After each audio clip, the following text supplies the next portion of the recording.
Bonjour et bienvenue. Aujourd'hui, on va s'intéresser à une discipline qui, disons-le, optimise notre monde, souvent en coulisses. C'est le génie industriel. Sa mission, si on peut dire, c'est de s'attaquer aux problèmes de processus les plus tordus qu'on puisse imaginer. C'est une bonne question, non? Parce que derrière chaque système qui tourne rond, que ce soit aux urgences d'un hôpital ou sur une ligne de production, il y a justement des ingénieurs industriels. Pensez à eux comme des architectes de l'efficience. Leur boulot, c'est de chasser le moindre gaspillage pour que tout soit optimisé au maximum. Alors pour vraiment comprendre comment ils façonnent notre futur, il faut faire un petit bond dans le passé. Regardons d'où tout ça vient. On passe des chronomètres au système.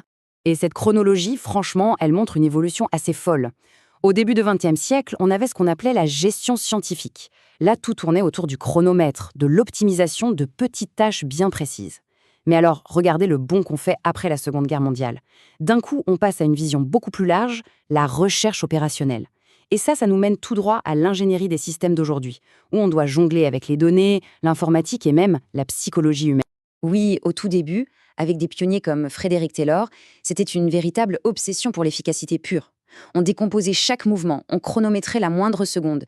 Tout ça pour trouver la seule et unique meilleure façon de faire quelque chose. C'était une vision, on peut le dire presque robotique du travail.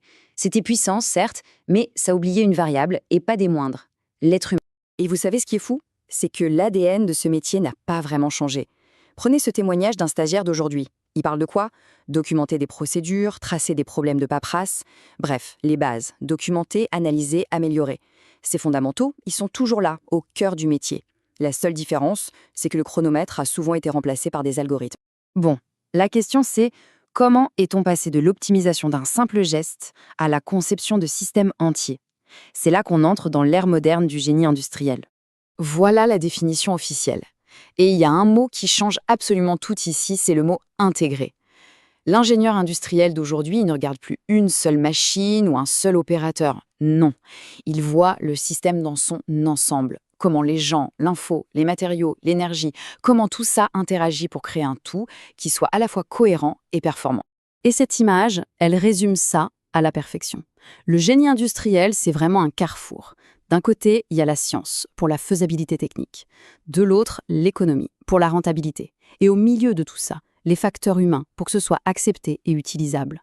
Le vrai défi, c'est de trouver le point d'équilibre parfait entre ces trois mondes. Ok, mais alors, concrètement, ça ressemble à quoi une journée type pour un ingénieur industriel aujourd'hui? Oubliez tout de suite l'image du type avec son chronomètre et son calepin. La réalité est bien plus high-tech. En gros, le quotidien, c'est un cycle en 3 temps. D'abord, on analyse les données. C'est la base pour comprendre où est le problème. Ensuite, on passe à l'amélioration des procédures. C'est là qu'il faut être créatif pour trouver des solutions. Mais attention, la meilleure idée du monde ne vaut rien sans la 3e étape. Collaborer et communiquer. Il faut convaincre, expliquer et accompagner les équipes sur le terrain pour que ça marche. Et pour faire tout ça, la boîte à outils a complètement changé. Aujourd'hui, on y trouve des langages comme Python ou R pour décortiquer des millions de données. On utilise du SQL pour aller chercher ces infos directement dans les bases de données. On a des logiciels de simulation pour tester des changements virtuellement sans tout chambouler dans l'usine. Et puis bien sûr, des outils comme Power BI ou Tableau pour transformer des tableaux de chiffres indigestes en graphiques super clairs qui parlent à tout le monde. Et ce témoignage d'un pro du secteur y résume parfaitement cette double casquette. D'un côté, il y a toujours les fondamentaux, le soin des petits détails, les études de temps, l'équilibrage des chaînes de production. Mais de l'autre, il y a la vision stratégique, l'analyse de données pointues et le calcul du retour sur investissement pour des projets qui peuvent coûter des millions.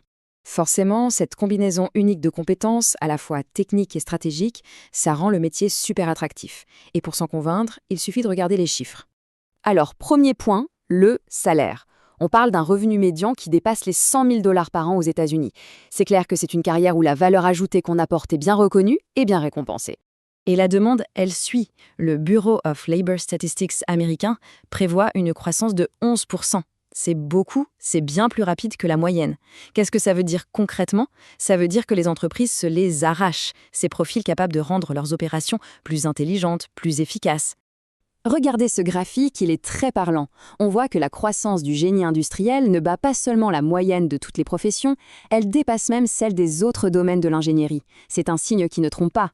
Dans le monde complexe d'aujourd'hui, la compétence la plus recherchée n'est plus forcément de créer de nouvelles technologies, mais plutôt de savoir faire fonctionner celles qu'on a déjà, de manière optimale.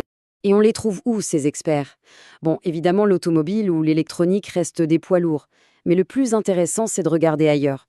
La part des services professionnels, par exemple. Ça veut dire quoi? Ça veut dire que des ingénieurs industriels sont en train d'optimiser les parcours des patients dans les hôpitaux, les chaînes logistiques d'un géant comme Amazon, ou même les processus de trading dans la finance. C'est partout. Et tout ça, ça nous amène à une dernière réflexion. Notre monde est de plus en plus complexe, c'est un fait. Nos systèmes sont de plus en plus interconnectés. La vraie question, ce n'est plus seulement de savoir quoi faire, mais bien de savoir comment le faire mieux. Cette capacité à simplifier, à fluidifier, à améliorer, ce n'est plus un luxe, c'est devenu une nécessité absolue. Et celles et ceux qui maîtrisent cet art, eh bien, ils ne feront que devenir de plus en plus indispensables.